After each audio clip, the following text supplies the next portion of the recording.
Un joaillier juif et son employé concluent un arrangement pendant la Seconde Guerre mondiale.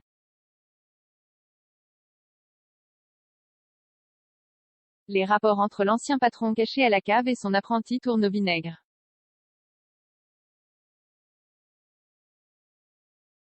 Gilles Lelouch, épatant en collabo, donne la réplique à Daniel Auteuil et Sarah Giraudot dans cette adaptation d'une pièce à succès de Jean-Philippe Daguerre. 3 vies malmenées par la guerre. Adieu Monsieur Hoffmann, adaptation par Fred Cavaillé de la pièce de Jean-Philippe Daguerre couverte de Molière en 2018.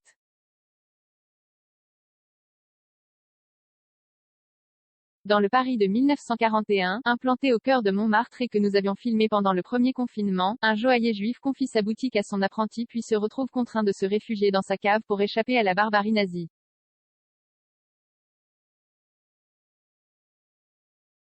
Très vite, les rapports de force s'inversent entre l'ex-patron et son ancien employé et cela d'autant plus que ce dernier fait à l'homme caché une proposition indécente dont nous ne dévoilerons pas les détails.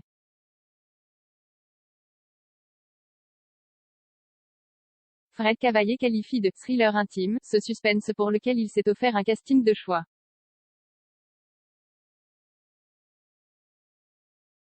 Gilles Lelouch fait peur. Gilles Lelouch, en exploiteur de plus en plus veule, trouve à qui parler face à un Daniel Auteuil contraint à l'obéissance pour survivre.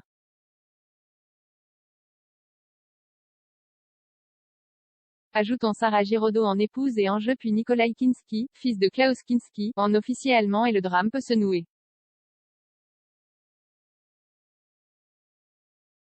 Et cela d'autant plus que le commerçant se montre fort désireux de sympathiser avec un occupant aussi riche qu'amateur de beaux bijoux.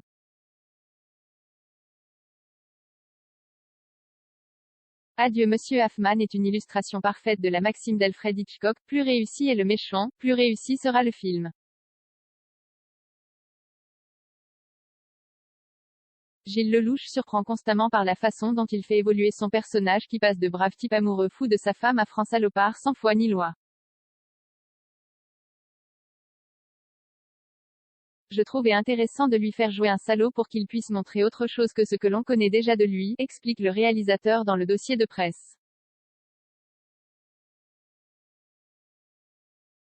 Des coups de théâtre et pourtant, le cinéaste connaît bien l'acteur qu'il avait déjà dirigé dans À bout portant et Mea culpa. Leur complicité a-t-elle favorisé la justesse de composition du comédien? Son alchimie avec d'excellents partenaires a-t-elle été déterminante? Le résultat est concluant, ce Français moyen, qui tombe petit à petit dans la magouille puis l'innommable, effraie le spectateur, tant il semble crédible. La tension va crescendo sous la houlette de Fred Cavaillé qui évite de tomber dans le piège du théâtre filmé malgré l'exiguïté des décors. De la cave à la boutique ou même dans des rues menaçantes, le réalisateur prend le public dans les mêmes raies que les protagonistes.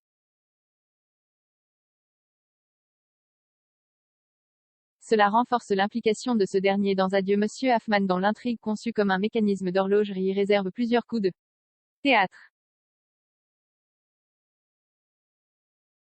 0 commentaire 23 partage partagé sur Messenger, partagé sur Facebook, partagé sur Twitter, partagé sur Flipboard, partagé sur Pinterest, partagé sur LinkedIn, envoyé par mail, sauvegarder une faute, imprimé.